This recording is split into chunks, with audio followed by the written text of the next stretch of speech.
السلام علیکم ورحمۃ اللہ وبرکاتہ۔ علیکم السلام ورحمۃ جناب اللہ وبرکاتہ۔ محترم، ایک سوال یہ تھا کہ مکہ میں نماز نہیں ہوتی کیونکہ ہوتی وہاں کے امام شیخ شدیس صاحب نے تمام سسٹم بدل دیے ہے نہیں، کچھ نہیں کہ بدلا۔ کی اذان وقت ہونے سے پہلے کرا دی اور مقتدی امام سے آگے کھڑے ہوتے ہیں، امام پیچھے کھڑا ہوتا ہے۔ وضاحت کریں بالکل وضاحت کہ کرتا کیا ہوں، حقیقت ہے۔ وضاحت نہیں کروں گا انشاءاللہ۔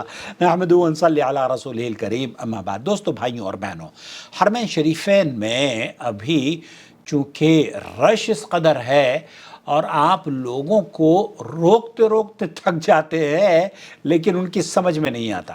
بہرحال یہاں آپ کی خدمت میں چند باتیں عرض کر دینا چاہتا ہوں۔ ایک تو یہ کہ اگر آپ کو کوئی اصول بتا دے کہ آپ کو ایسا کرنا چاہیے اور آپ نہ مانیں، تو پھر امام یا سعودی عرب کی حکومت اس پر ذمہ دار نہیں ہے، ذمہ دار آپ ہیں۔ آپ کیوں نہیں اس پر عمل کرتے؟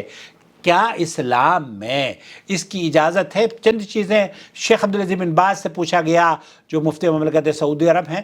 انہوں نے کہا إذا صلى أمام الإمام كالمسجد النبوي في المدينة الزحام لا يجوز صلاة خلف الإمام أمام الإمام، صحيح أن لا يجوز بل يكون خلف الإمام۔ یہاں بنیادی چیز تو یہ ہے کہ امام کو سنت کے مطابق آگے کھڑا ہونا چاہیے اور مقتدی اس کے پیچھے ہوں گے۔ بعض العلم يقول يجوز للضرورة، بہت سارے اہل علم کا موقف یہ ہے کہ جب بہت زیادہ بھیڑ ہو اور ضرورت اس بات کی ہو تو ایسی صورت میں ان کا امام کے سامنے کھڑا ہونا بھی درست ہے، اور بہت سارے اہل علم نے اس کی اجازت دی ہے اور اس نماز کو جائز قرار دیا ہے۔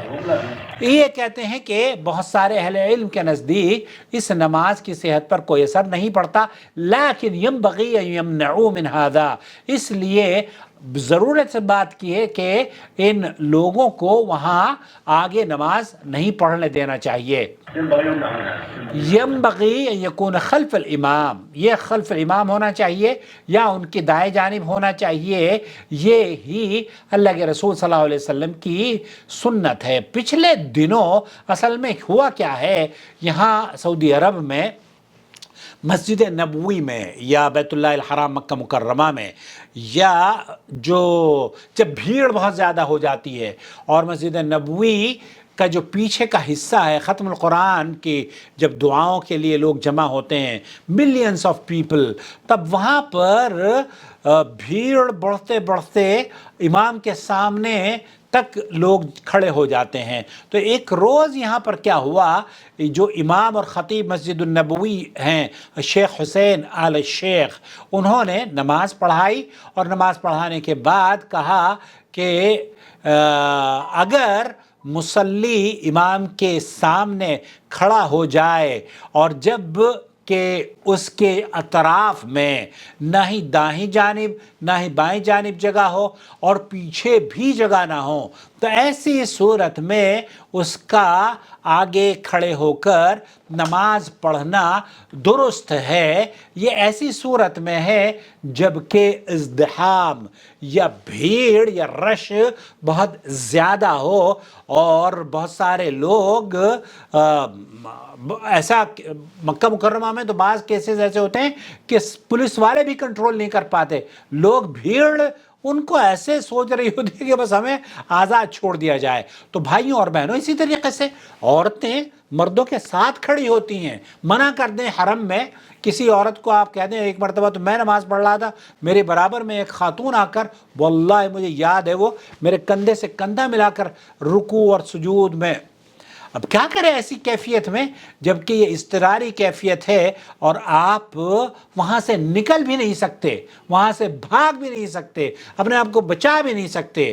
تو ایسی صورت میں اگر کوئی آدمی امام کے پیچھے اگر امام کے سامنے نماز پڑھ لیتا ہے تو شیخ ابن باز یہ فرما رہے ہیں کہ اس کے لیے بہت سارے اہل علم نے اس بات کی اجازت دی ہے، لیکن ضروری ہے، ضرورت اس بات کی ہے کہ ہم لوگوں کو متنبہ کریں کہ امام کے آگے نہ کھڑے ہوں، آپ کو امام کے پیچھے کھڑا ہونا چاہیے۔ اب یہ کون ان کو پکڑ کر ایک آدمی کو، اللہ کے رسول صلی اللہ علیہ وسلم کے عبداللہ ابن عباس تھے، انہوں نے الٹی جانب کھڑے ہو گئے، یہاں پر ادھر آ کے اللہ کے رسول صلی اللہ علیہ وسلم کھڑے ہو گئے، آپ علیہ السلام نے ان کا سر پکڑ کے دائیں جانب کھڑا کر دیا۔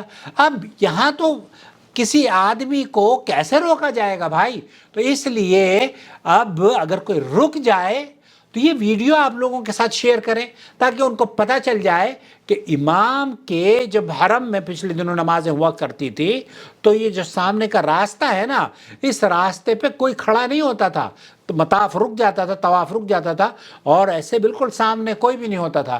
ایسی صورت میں نمازیں ہم سب پڑھتے تھے، لیکن آج کل چونکہ رش بہت زیادہ ہو گیا ہے، اس لیے اس کیفیت سے لوگ اس دشواری سے گزر رہے ہیں۔ اللہ سے دعا ہے کہ اللہ رب العالمین امت مسلمہ کے لیے آسانی فرما دے۔ اصول یہی ہے کہ امام آگے کھڑا ہو اور مقتدی پیچھے کھڑا ہو، لیکن اگر اضطراری کیفیت ہے، ایمرجنسی کی کیفیت ہے اور رش کا کنٹرول کرنا بھی دشوار ہے، تو ایسی صورت میں پھر شیخ جو امام کعبہ ہیں، امام مسجد نبوی ہیں، شیخ حسین علی شیخ، انہوں نے کہا انه لا حرج اذا تقدم المسلمون الامام مثل هذه الحالات قاصدا الازدحام وكثافة المصلين ليلة ختم القرآن في المسجد النبوی الشریف۔ تو مسجد نبوی میں، کعبۃ اللہ میں اگر بھیڑ کے ایام میں لوگ امام سے آگے کھڑے ہو جاتے ہیں تو شیخ کا کہنا یہ ہے کہ پھر انشاءاللہ تعالی اس کی نماز ہو جائے گی۔ اپنا بہت خیال رکھیں، اور آپ کو موقع ملے تو امام کے سامنے نہ پڑھیں، امام کے پیچھے پڑھیں۔ نماز آپ کی ضائع ہوگی نا محترم، اس لیے آپ کو اور ہمیں فکر ہونی چاہیے کہ ہم نماز کیسے اور کہاں پڑھ رہے ہیں۔ اب جیسے میری برابر میں وہ خاتون کھڑی ہو گئی آ کے، واللہ اب میں حرم میں نہیں نکل سکتے آپ، ادھر بھی رستہ بند ہے، ادھر بھی رستہ بند ہے، اور یہاں پر بھی آگے سامنے پیچھے چاروں طرف سے آپ بلاک ہیں اور آپ کہیں نہیں جا سکتے۔ اب مجبوری میں آپ کیا کریں گے؟ آپ نہیں موو ہو سکتے۔ ایسی صورت میں یہ کس طرح کی کیفیت ہے؟ اللہ سے دعا ہے کہ اللہ تعالیٰ مسلمانوں کو عقل سلیم عطا فرمائے۔ والسلام علیکم ورحمۃ اللہ وبرکاتہ۔ بہرحال اس ویڈیو سے آپ کو اختلاف کا حق حاصل ہے، لیکن ادب اور شائستگی سے آپ چاہیں تو سعودی عرب کو برا بھلا کہنا نہیں چاہیے، بلکہ یہ لوگ تو کوشش کرتے ہیں، ہم بھی کوشش کر رہے ہیں نا، آپ تک پہنچا رہے ہیں کہ بھائی اپنے لوگوں کو کہیں کہ امام کے پیچھے یہ نماز پڑھنے والے لوگ کون ہیں؟ یہ کون ہے؟ یہ آپ کے اور میرے بھائی ہیں جو کہ آؤٹ آف کنٹرول ہو کر وہاں پر کھڑے ہو کر نماز پڑھتے ہیں، چاہے وہ مصر سے آئے ہوں، سوڈان سے آئے ہوں، انڈیا سے آئے ہوں، بنگلہ دیش سے آئے ہوں، سری لنکا سے آئے ہوں یا پاکستان سے آئے ہوں۔ یہ کس کے بھائی ہیں؟ میرے اور آپ کے بھائی ہیں۔ ان کو ایجوکیٹ کرنا کس کا کام ہے؟ میرا اور آپ کا کام ہے۔ تو لیٹس ایجوکیٹ ایچ ادر۔ ہم لوگوں کو دوسروں کو بتانا چاہیے کہ بھائی میرے جب آپ حرم جائیں تو ان کا یہاں حرم آ جاتے ہیں، انہیں پتہ ہی نہیں ہوتا کہ عمرہ کیسے کرنا ہے، پتہ نہیں ہوتا کہ صحیح۔ ایک عورت نے، آپ کو حیرت ہوگی یہ جان کر کہ صفا سے مروہ، مروہ سے صفا، یہ ایک چکر سمجھتی تھی وہ، اس نے 7 چکر کی بجائے ڈبل 24 چکر کیے۔ اسی طریقے سے بہت سارے لوگ، پچھلے دنوں ایک آدمی نے مجھے فون کیا، اس نے کہا کہ ایک طواف کا مطلب یہ ہوتا ہے کہ میں 7 مرتبہ بیت اللہ کا طواف کروں۔ اس طرح سے 7 7 49، پتہ نہیں کتنی مرتبہ اس نے طواف کیا۔ تو جاہل تو کون ہیں؟ جاہل ہمارے اور آپ کے بھائی ہیں، ہمیں ان کو ایجوکیٹ کرنا ہوگا، بجائے اس کے کہ آپ سعودی عرب پر اپنا نزلہ جھوڑنے کی کوشش کریں۔